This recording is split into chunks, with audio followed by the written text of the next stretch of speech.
ನಮಸ್ಕಾರ ಸ್ನೇಹಿತರೆ, welcome back to my channel. Gruhalakshmi 3 ಕಂತುಗಳು ಒಟ್ಟಿಗೆ 6,000 ರೂಪಾಯಿ ಜಮಾ ಆಗುತ್ತೆ ಅಂತೇಳಿ ಸೋಷಿಯಲ್ ಮೀಡಿಯಾದಲ್ಲಿ ಹರಿದಾಡ್ತಾ ಇದೆ.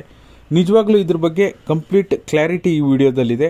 ಮತ್ತು ಯಾವ ರೀತಿ ಜಮಾ ಆಗುತ್ತೆ, ಈಗ ಆಲ್ರೆಡಿ ಎಷ್ಟು ಜನರಿಗೆ ಹಣ ಬಂದಿದೆ, ನಿಜವಾಗ್ಲೂ ಜಮಾ ಆಗ್ತಾ ಇದೆಯಾ, ಈ ಎಲ್ಲ ವಿಷಯಗಳ ಬಗ್ಗೆ ಕಂಪ್ಲೀಟ್ ಕ್ಲಾರಿಟಿಯನ್ನು ನಿಮಗೆ ತಿಳಿಸ್ಕೊಡುವಂಥ ಕೆಲಸ ಮಾಡ್ತೀನಿ. ಹಾಗಾಗಿ ವಿಡಿಯೋನ ಪೂರ್ತಿಯಾಗಿ ನೋಡಿ. ನೀವೇನಾದರೂ ಹೊಸದಾಗಿ ನಮ್ಮ ಚಾನಲ್ ನೋಡ್ತೀರಾ ಅಂದರೆ ಸಬ್ಸ್ಕ್ರೈಬ್ ಮಾಡ್ಕೊಳ್ಳಿ. ಹಾಗೆ ಎಲ್ಲರೂ ವಿಡಿಯೋಕ್ಕೊಂದು ಲೈಕ್ ಕೊಡುವ ಮೂಲಕ ಸಪೋರ್ಟ್ ಮಾಡಿ, ಓಕೆನಾ. ಮೊದಲನೇದಾಗಿ 3 ಕಂತುಗಳು ಅಂದರೆ 18, 19, 20ನೇ ಕಂತು. 18ನೇ ಕಂತು ಈಗ ಆಲ್ರೆಡಿ 90% ಜನರಿಗೆ ಹಣ ಬಿಡುಗಡೆ ಆಗಿಬಿಟ್ಟು ಇನ್ನೂ 10% ಜನರಿಗೆ ಬರೋದು ಬಾಕಿ ಇದೆ. ಆ ಹಣ ಈಗ ಆಲ್ರೆಡಿ ಪ್ರೋಸೆಸ್ ಆಗಿರೋದ್ರಿಂದ ಇನ್ನು 10% ನೆಕ್ಸ್ಟ್ 19ನೇ ಕಂತು ಬಿಡುಗಡೆ ಆಗುವ ಸಂದರ್ಭದಲ್ಲಿ ಅದು ಬಿಡುಗಡೆ ಆಗುತ್ತೆ ಅಂತ ಹೇಳಿ ಈಗ ಆಲ್ರೆಡಿ ಮಾಹಿತಿ ಬಂದಿದೆ. ಅದು ರೆಗ್ಯುಲರ್ ಆಗ ಪ್ರೋಸೆಸ್ ಕೂಡ ಅದೇ ರೀತಿನೇ, ಓಕೆನಾ. ಇನ್ನು 19ನೇ ಕಂತು ಮತ್ತು 20ನೇ ಕಂತು ಬಹುತೇಕ ಜನರಿಗೆ ಬರಬೇಕಾಗಿರೋದು 19 ಮತ್ತು 20ನೇ ಕಂತಿನ ಹಣ. ಅದರಲ್ಲೂ ಕೂಡ 19ನೇ ಕಂತು ಯಾವಾಗ ಜಮಾ ಆಗ್ಬೋದು, 20ನೇ ಕಂತು ಯಾವಾಗ ಜಮಾ ಆಗುವಂಥ ಸಾಧ್ಯತೆ ಇದೆ ಅಂತ ನಾನು ನಿಮಗೆ ಹೇಳಲಿಕ್ಕೆ ಬಯಸ್ತಾ ಇದ್ದೇನೆ. ಈಗ ಆಲ್ರೆಡಿ ನಿಮಗೆ 3 ತಿಂಗಳ ಹಣ ಜಮಾ ಮಾಡ್ತೀವಿ ಅಂತ ಸಚಿವೆ ಲಕ್ಷ್ಮೀ ಹೆಬ್ಬಾಳ್ಕರ್ ಮೇಡಮ್ ಹೇಳಿದ್ದಾರೆ. ಅದು ಮೇ 3ನೇ ವಾರದ ಒಳಗೆ, ಓಕೆನಾ. ಈಗ ನನಗನ್ಸಿರೋ ಪ್ರಕಾರ, ನನ್ನ ಅಭಿಪ್ರಾಯದ ಪ್ರಕಾರ ಮೇ 10ನೇ ತಾರೀಕು ಒಳಗಡೆ 19ನೇ ಕಂತಿನ ಹಣ ಬಿಡುಗಡೆ ಆಗುವಂಥ ಸಾಧ್ಯತೆ ಇದೆ. ಸುಮಾರು ಒಂದು ಸರಿ 19ನೇ ಕಂತು ಬಿಡುಗಡೆ ಆದರೆ ಅದು ನಿಮಗೆ 10 ರಿಂದ 15 ದಿನ ಬೇಕಾಗುತ್ತೆ ಎಲ್ಲ ಫಲಾನುಭವಿಗಳ ಖಾತೆಗೆ ಹಣ ಜಮಾ ಆಗಲಿಕ್ಕೆ, ಓಕೆನಾ. ಒಟ್ಟಿಗೆ 6,000 ರೂಪಾಯಿ ಖಂಡಿತವಾಗ್ಲೂ ಜಮಾ ಆಗಲ್ಲ.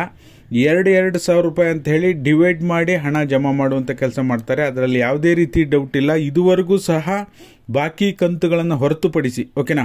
ಈಗ ಇಂಡಿವಿಜುವಲ್ ಆಗಿ ನಿಮಗೆ ಒಂದು 5 ಕಂತು ಬರೋದಿತ್ತು, ಅದು ಬಂದೇ ಇರಲಿಲ್ಲ. ಬಟ್ ನಿಮ್ಮದು ಪ್ರಾಬ್ಲಮ್ ಏನೋ, ರೇಷನ್ ಕಾರ್ಡ್ ತಿದ್ದುಪಡಿನೋ ಆಧಾರ್ ಸೀಡಿಂಗ್ ಬದಲಾವಣೆನೋ ಏನೋ ಒಂದು ಮಾಡಿದ್ರಿ, ಅದು ಸರಿ ಹೋಯಿತು.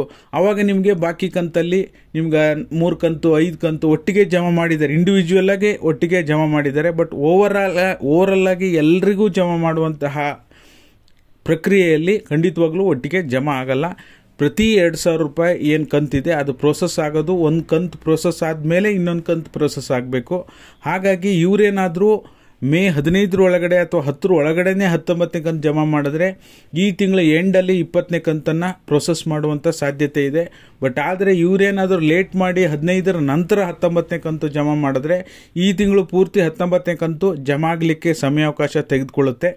20ನೇ ಕಂತು ಇನ್ನೂ ಕೂಡ ಡಿಲೇ ಆಗುವಂಥ ಸಾಧ್ಯತೆ ಇದೆ, ಓಕೆನಾ.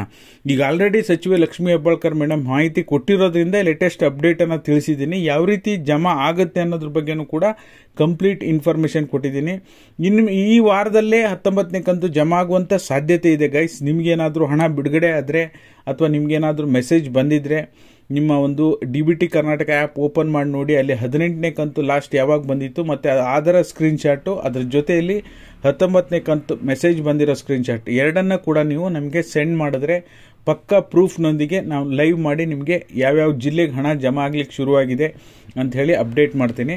ಆಮೇಲೆ ಜಿಲ್ಲಾವಾರು ಬಿಡುಗಡೆ ಆಗುತ್ತಾ ಇಲ್ವಾ ಅಂತ ನೋಡೋದಕ್ಕೆ ಹೋದರೆ ಖಂಡಿತವಾಗ್ಲೂ ಜಿಲ್ಲಾವಾರನ್ನೇ ಬಿಡುಗಡೆ ಆಗೋದು. ಯಾಕೆಂದರೆ ಲಾಸ್ಟ್ ಟೈಮ್ ಕೂಡ ನಾನು ಚೆಕ್ ಮಾಡಿದಾಗ ಮೊದಲ ಹಂತದಲ್ಲಿ ಒಂದಿಷ್ಟು ಜಿಲ್ಲೆಗಳಿಗೆ, 2ನೇ ಹಂತದಲ್ಲಿ ಒಂದಿಷ್ಟು ಜಿಲ್ಲೆಗಳಿಗೆ ಈ ರೀತಿಯೇ ಜಮಾ ಆಗ್ತಾ ಹೋಗುತ್ತೆ.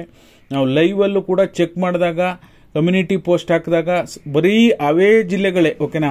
For example last time Bengaluru ಗ್ರಾಮಾಂತರ, ಬೆಂಗಳೂರು ನಗರ, ದಾವಣಗೆರೆ ಈ ಜಿಲ್ಲೆಗಳಿಗೆ ಮೊದಲ ಹಂತದಲ್ಲಿ ಹಣ ಬಿಡುಗಡೆ ಆಗ್ತಾ ಇತ್ತು, ಓಕೆನಾ. ಅದೇ ರೀತಿ ಆಗುವಂಥ ಸಾಧ್ಯತೆ ಇದೆ. ಬಟ್ ಆದರೆ ಇದೇ ಜಿಲ್ಲೆಗೆ ಮೊದಲು ಮಾಡಬೇಕು, ಬೇರೆ ಜಿಲ್ಲೆಗೆ ಮತ್ತೆ ಲೇಟಾಗಿ ಮಾಡಬೇಕು ಅನ್ನೋ ಉದ್ದೇಶ ಇರೋದಿಲ್ಲ. ಖಂಡಿತವಾಗ್ಲೂ ಆ ರೀತಿ ಇರೋದಿಲ್ಲ. ಅವ್ರು ಜಮಾ ಮಾಡೋ ಪ್ರಕ್ರಿಯೆ ಮಾಮೂಲಿಯಾಗೆ ಮಾಡ್ತಾರೆ. ಬಟ್ ಅದು ಜಿಲ್ಲಾವಾರನೇ ಬಿಡುಗಡೆ ಆಗ್ತಾ ಹೋಗುತ್ತೆ. ಹಾಗಾಗಿ ಇದು ನಮ್ಮ ರೆಗ್ಯುಲರ್ ವೀಕ್ಷಕರಿಗೆ ಪಕ್ಕಾ ಇದ್ರ ಬಗ್ಗೆ ಮಾಹಿತಿ ಗೊತ್ತಿರುತ್ತೆ. ವಿಡಿಯೋ ಇಷ್ಟ ಆದರೆ ಲೈಕ್ ಮಾಡಿ, ಶೇರ್ ಮಾಡಿ, ಸಬ್ಸ್ಕ್ರೈಬ್ ಮಾಡಿ. ಇದಾಗಿತ್ತು ಈ ಕ್ಷಣದ ಮಾಹಿತಿ. ವಿಡಿಯೋ ನೋಡಿದ್ದಕ್ಕಾಗಿ ಧನ್ಯವಾದಗಳು. Thank you so much for watching.